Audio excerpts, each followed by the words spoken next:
The enemy missiles hit at 0400 hours, turning Alpha Base into an inferno. When Commander Phillips arrived with the rescue team 6 hours later, he expected to find casualties and chaos. Instead, he found Medic Lieutenant Zara Angel Morrison standing beside 18 rescued soldiers, having single-handedly evacuated everyone while the base burned around her. The first missile struck the communications tower at exactly 4:03 a.m., sending a pillar of fire into the pre-dawn darkness. Lieutenant Zara Morrison was in the medical bay, conducting routine inventory of surgical supplies when the explosion shattered every window in the building and threw her against the equipment cabinet. "Incoming! All personnel to battle stations!" The base alarm system managed one final warning before the second missile destroyed the command center, killing the duty officer and plunging Alpha Base into chaos. Zara picked herself up from the medical bay floor, quickly assessing her situation. The building was structurally damaged but still standing.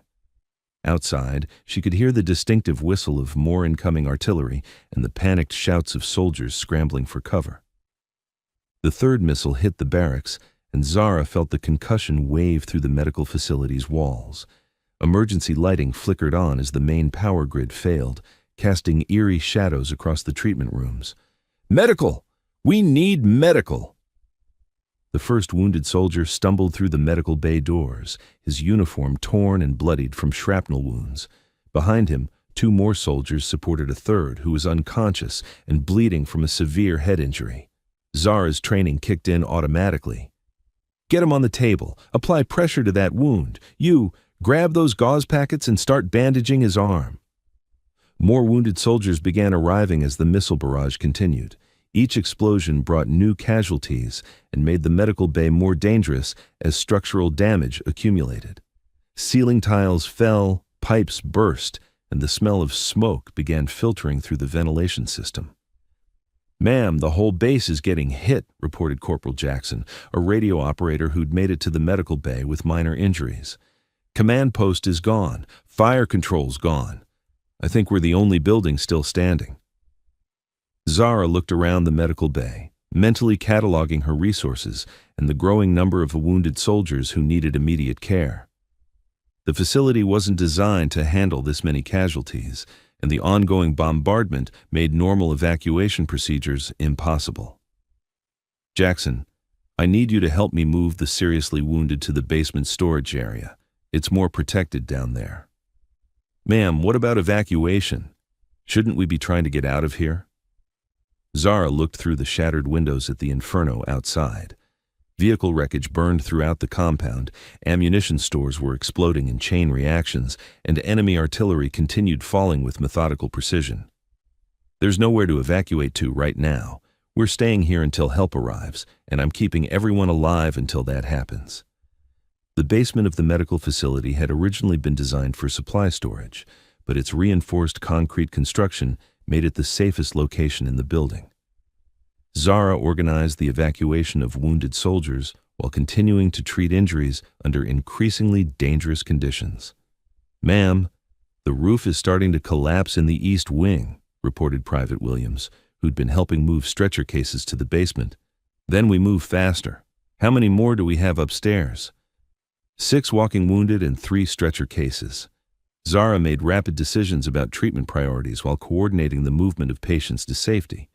Her medical training included battlefield triage, but she'd never applied it under conditions where the battlefield was her own medical facility. The artillery barrage continued for another hour, each explosion bringing down more of the base's infrastructure. Zara worked in the basement with flashlights and emergency medical supplies, treating everything from minor shrapnel wounds to life-threatening injuries. The wounded soldiers ranged from Private Chen, who had suffered a severe concussion when the barracks collapsed, to Sergeant Martinez, whose chest injury required immediate surgical intervention using improvised equipment. Each patient required different levels of care, and Zara had to manage multiple medical emergencies simultaneously. "Morrison, we've got a problem," called Sergeant Torres from the basement entrance. "The whole building's on fire now. Smoke's getting bad up there." Zara looked around the basement at 18 wounded soldiers in various conditions. Some could walk, others needed stretchers, and several required continuous medical attention to stay alive. Torres, check the ventilation shafts. There should be an emergency exit that leads to the vehicle maintenance area. Ma'am, that's on the other side of the compound. It's all burning over there. Then we're going to have to go through the fire. Zara's evacuation plan required moving 18 patients through a burning building across a compound under artillery bombardment to reach the only shelter that might protect them from the continuing assault. The emergency exit from the medical basement opened into a tunnel system that connected various buildings on the base. The tunnels hadn't been designed for patient evacuation, but they provided protection from the artillery fire that was destroying everything above ground. "Listen up, everyone," Zara announced to the assembled wounded soldiers. "We're moving to the vehicle maintenance bunker. It's underground and should protect us from the bombardment. Walking wounded help carry stretcher cases. Nobody gets left behind." Private Chen raised his hand despite the bandages around his head. "Ma'am, what if the enemy has ground forces moving in? Shouldn't we be trying to establish defensive positions?" Zara looked at the young soldier who was asking tactical questions while dealing with a probable concussion. "Chen, right now our mission is survival. If enemy ground forces show up, we'll deal with that when it happens." The movement through the tunnel system took 45 minutes, with Zara managing both medical care and logistics while leading 18 wounded soldiers through underground passages that were never intended for this purpose. The tunnels were narrow and poorly lit, requiring careful coordination to move stretcher cases without causing additional injuries. Zara had to monitor her most critical patients while ensuring that the walking wounded could maintain the pace necessary to reach safety. The vehicle maintenance bunker was a large underground facility designed to protect armored vehicles from air attacks. It provided space for the wounded and protection from the ongoing bombardment, but it lacked medical equipment and proper lighting. "Torres, get me inventory of what medical supplies we managed to bring down here. Williams, check those emergency supply cabinets. Chen, despite your head injury, you're our best radio operator. Try to establish contact with anyone outside this base." Zara set up a makeshift medical station using maintenance equipment and emergency supplies. Her patients required everything from minor wound care to complex surgical procedures, and she had to improvise solutions using tools and materials designed for vehicle repair. The artillery bombardment continued overhead, each explosion reminding them that enemy forces were systematically destroying everything on the surface. But in the underground bunker, Zara maintained a medical operation that kept 18 soldiers alive under impossible conditions. "Ma'am, I'm getting weak radio signals from outside," Chen reported from the communications equipment. "Sounds like rescue forces are trying to coordinate a response, but they're having trouble getting through the artillery barrage. How long until they can reach us?" "Unknown, ma'am. Could be hours, could be longer." Zara looked around the bunker at her patients. Some were stable, others needed continuous attention, and all of them were depending on her medical expertise to keep them alive until help arrived. Hour after hour, the bombardment continued. Zara worked without rest, moving between patients, managing pain medication, monitoring vital signs, and making life-or-death decisions about treatment priorities. "Morrison," called Sergeant Torres, "we've got a new problem. I think I hear vehicles moving around up there." Zara stopped her work on Private Martinez's chest wound and listened carefully. Above the sound of continuing explosions, she could hear the distinctive rumble of tracked vehicles moving through the compound. Enemy ground forces? Probably. Sounds like they're checking for survivors. Zara made rapid calculations about their tactical situation. 18 wounded soldiers in an underground bunker with limited weapons and no communication with friendly forces. If enemy troops found them, they would be captured or killed. "Torres, what weapons do we have?" 4 rifles, limited ammunition, and whatever sidearms the walking wounded still have. That's not enough to fight off a serious assault. We need a different plan." Zara's medical training included battlefield medicine, but her current situation required tactical thinking that went beyond treating injuries. She needed to protect 18 patients who couldn't defend themselves. "Chen, any luck with the radio?" "Ma'am, I'm getting something. Sounds like Commander Phillips with a rescue force, but they're still several hours away." "Several hours might be too long. If enemy forces are moving through the base, they'll find us eventually." Zara organized the bunker's defenses while continuing to provide medical care.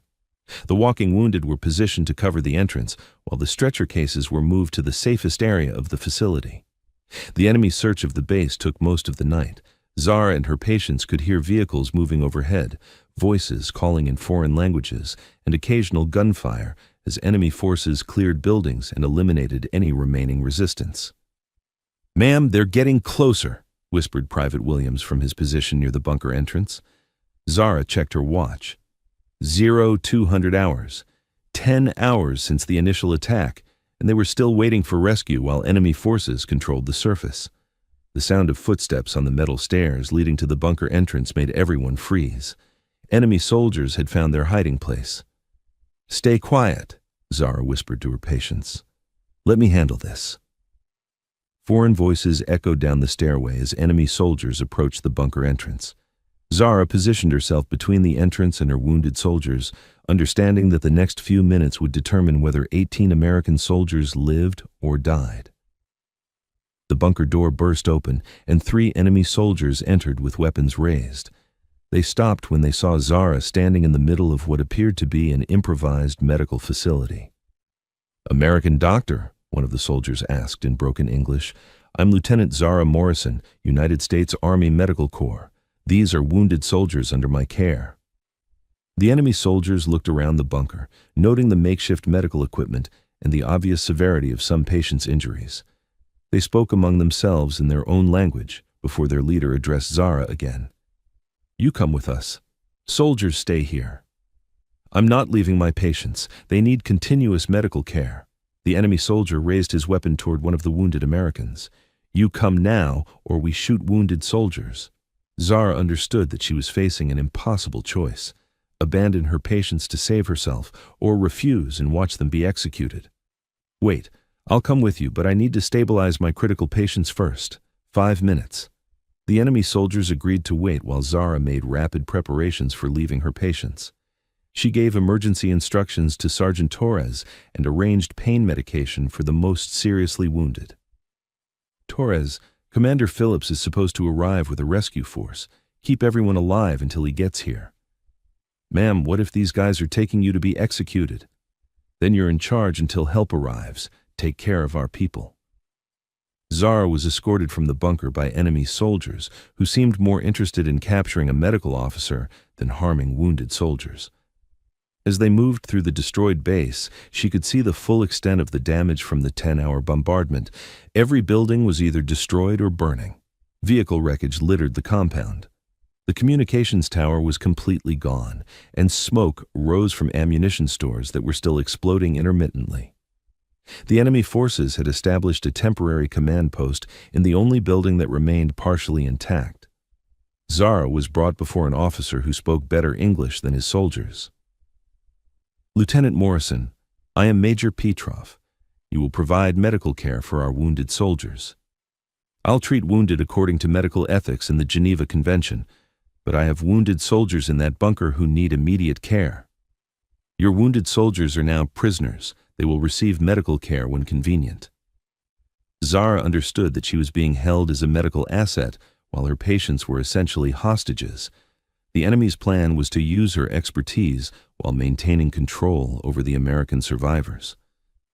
"Major, I need to return to my patients. Several of them will die without continued medical attention. You will treat our wounded first. Your soldiers will wait." Zara was escorted to another building where enemy forces had established their own medical facility. Several wounded enemy soldiers needed immediate surgical attention, and her captors expected her to prioritize their casualties over American wounded. For the next 4 hours, Zara provided medical care to enemy wounded while worrying about the 18 American soldiers she'd left in the bunker. Her medical training required her to treat all patients regardless of nationality, but her loyalty was to the soldiers who were depending on her for survival.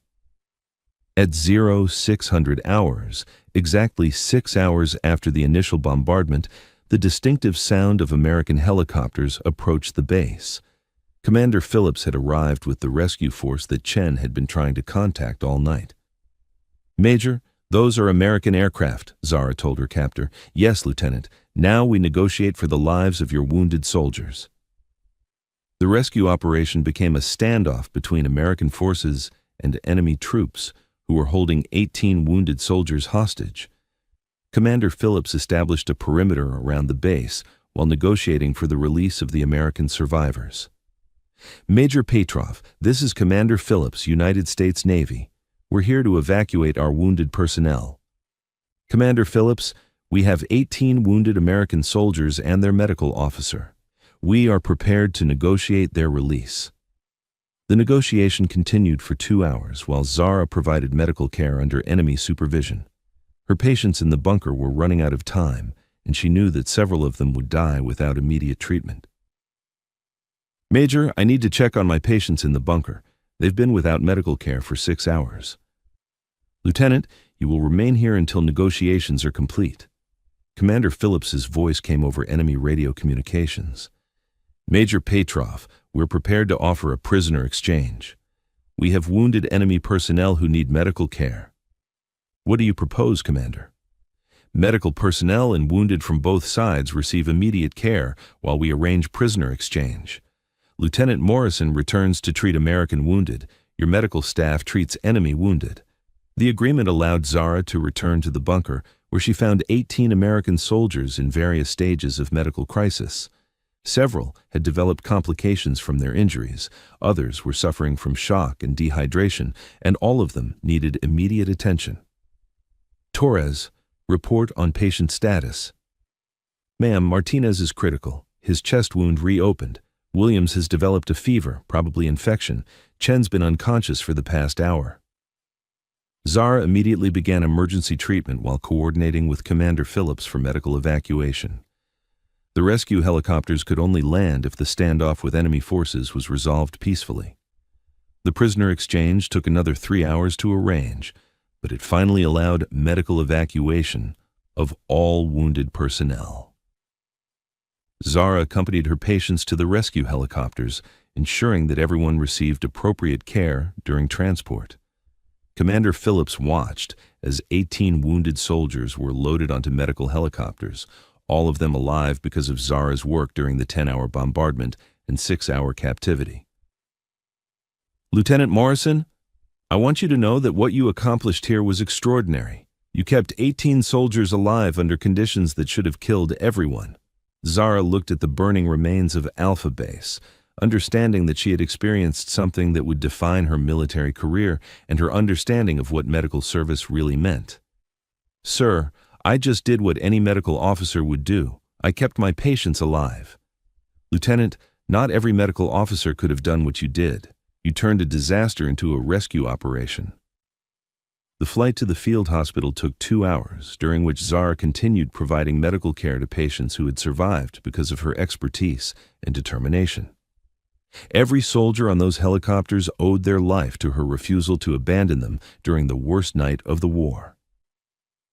Commander Phillips's after-action report would document one of the most remarkable medical operations in military history.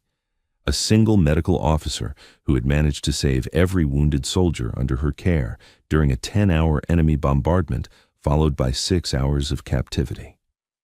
The intelligence gathered from the rescued soldiers and Zara's observations during captivity provided valuable information about enemy tactics and capabilities that would be used to prevent similar attacks on other American positions. 6 months later, Lieutenant Zara Morrison was promoted to captain and awarded the Silver Star for her actions during the defense of Alpha Base. Her medical techniques under extreme conditions became the subject of training programs for military medical personnel worldwide. But more importantly, 18 soldiers returned home to their families because one medical officer understood that her duty was to preserve life regardless of the circumstances surrounding her. Today, Major Zara Angel Morrison trains military medical personnel in battlefield medicine, teaching them that the most important medical principle is the determination to save lives when everyone else has given up hope. Her students learn that medical service isn't just about treating injuries, It's about making impossible decisions and taking extraordinary risks to ensure that everyone under your care survives to go home. Have you ever been in a situation where everything was falling apart around you, but you knew you had to keep working because people were depending on you? Zara's story reminds us that sometimes our greatest victories come when we refuse to quit even when survival seems impossible. The enemy forces who thought they could destroy Alpha Base learned that some medical officers are more dangerous than any weapon, especially when they're protecting the soldiers who trust them with their lives. If you believe that dedication and expertise can overcome any obstacle, share this story. Because somewhere, someone is facing impossible circumstances, not knowing that their moment to prove that heroes wear medical scrubs might be approaching faster than incoming artillery. Zara Morrison didn't just save 18 lives. She proved that the most powerful weapon in any army is a medical officer who refuses to let anyone die on their watch. Thanks for watching.